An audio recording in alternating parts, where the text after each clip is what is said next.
दोस्तों नमस्कार, मैं जगन्नाथ गौतम देश रोजाना यूट्यूब मंच पर आपका स्वागत है। दोस्तों,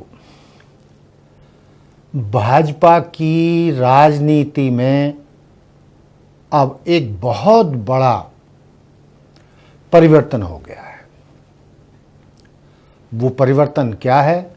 वो ये है कि अब जो 2014 में या उसके आसपास जो एक नई बात निकलकर भाजपा में आई थी कि 75 साल के होने पर, यानी 75 साल की आयु होने पर किसी भी भाजपा नेता को रिटायर होना पड़ेगा या उनको रिटायर कर दिया जाएगा। तो ये जो प्रतिबंध था, उम्र का प्रतिबंध था, रिटायरमेंट की जो सीमा थी वो खत्म हो गई है। और इस सीमा को खत्म किया है भाजपा के मातृ संगठन आरएसएस प्रमुख मोहन भागवत जी ने। मोहन भागवत जी ने दिल्ली के विज्ञान भवन में आरएसएस के शताब्दी समारोह में बोलते हुए ये दावा किया कि मैंने कभी भी 75 साल में खुद को रिटायर करने या मोदी जी के रिटायर होने की तरफ इशारा नहीं किया। उन्होंने ये भी दावा किया कि ना तो मैं रिटायर होने जा रहा हूं सितंबर में 75 साल का होने पर, और ना ही मैंने ये कहा है कि मोदी जी अपने पद से त्याग पत्र दे दें। जैसा कि मीडिया में आ रहा था कि मैंने इशारा किया है कि मोदी जी भी मार्गदर्शक मंडल में जाने के लिए तैयार हो जाएं, जो उन्होंने खुद ही बनाया था, क्योंकि सितंबर में उनकी 75 साल की आयु पूरी हो रही है। अब उन्होंने दावा किया है कि कोई भी कभी भी किसी भी उम्र तक अपने पद पर रह सकता है, राजनीति कर सकता है। मोदी जी चाहें तो 80 साल के होने पर भी प्रधानमंत्री रह सकते हैं। और उन्होंने अपनी भी कुर्सी बचा ली। उन्होंने ये भी कहा कि मैं भी सितंबर में 75 साल का होने पर कोई संन्यास नहीं ले रहा हूं, ना ही अपने पद से रिटायर हो रहा हूं। तो दोस्तों, ये भाजपा की राजनीति में एक रणनीतिक बहुत बड़ा फैसला हुआ। तो दोस्तों, इसका तो मतलब हुआ जब अपने ऊपर आई तो आपने नियम कानून बदल दिए, और 2014 में जिनको आप अपने रास्ते का कांटा समझते थे, उनको आपने 75 साल की उम्र का रिटायरमेंट होने का फैसला सुनाकर उन्हें मार्गदर्शक मंडल में भेज दिया। जब खुद के मार्गदर्शक मंडल में पहुंचने का वक्त आया, 75 साल की उम्र हुई, तो आरएसएस प्रमुख मोहन भागवत जी ने अपनी भी कुर्सी बचा ली और मोदी जी की भी कुर्सी बचा ली।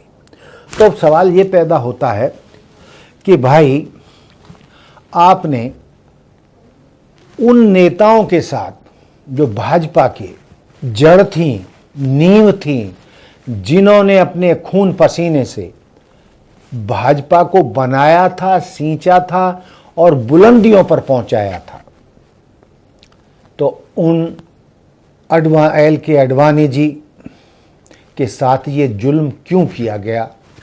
मुरली मनोहर लाल जोशी जी के साथ ये जुल्म क्यों किया गया?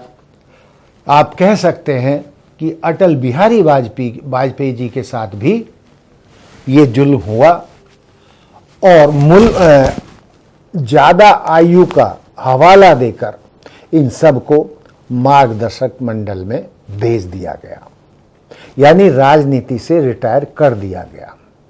तो दोस्तों, भागवत जी के बयान से अब ये बात साफ हो गई है कि 75 की उम्र पर होना भाजपा में कोई रिटायर का पैमाना नहीं रहेगा।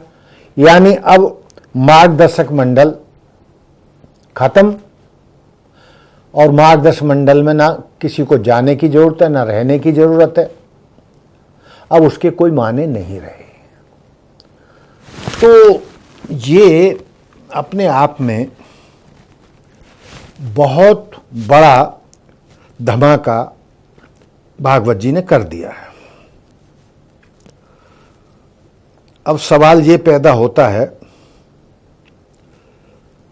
कि भाजपा में शीर्ष नेतृत्व वाले, राजनीति में गहरी पैठ रखने वाले बहुत सारे दर्जनों नेताओं को मार्गदर्शक मंडल का दरवाजा दिखा दिया गया, और ऊपर से तुर्रा ये कि जो मार्गदर्शक मंडल में नेता भेजे गए उनसे कभी मार्गदर्शन नहीं लिया, उनसे कभी भी कोई उनकी सलाह नहीं ली कि भाई आपको पार्टी का मार्गदर्शक मंडल में भेजा गया है, बनाया गया है।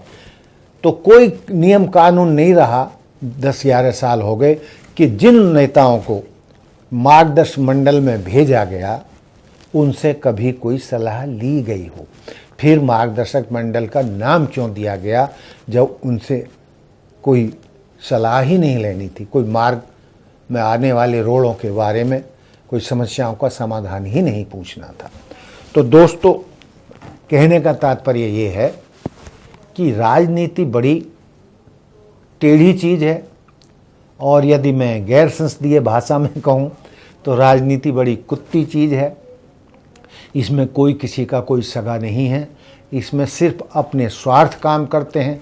अब आप देख लीजिए कि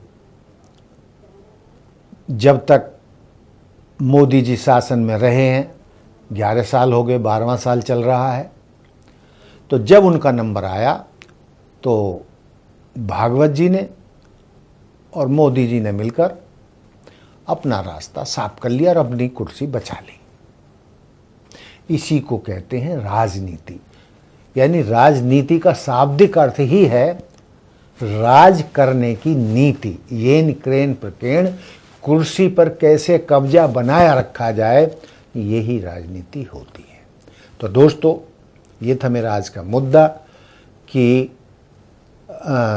भाजपा में अब 75 साल की उम्र पर रिटायर होने का मुद्दा हमेशा हमेशा के लिए ख़त्म कर दिया गया है, और अब किसी को 75 साल की उम्र में संन्यास लेने की ज़रूरत नहीं होगी।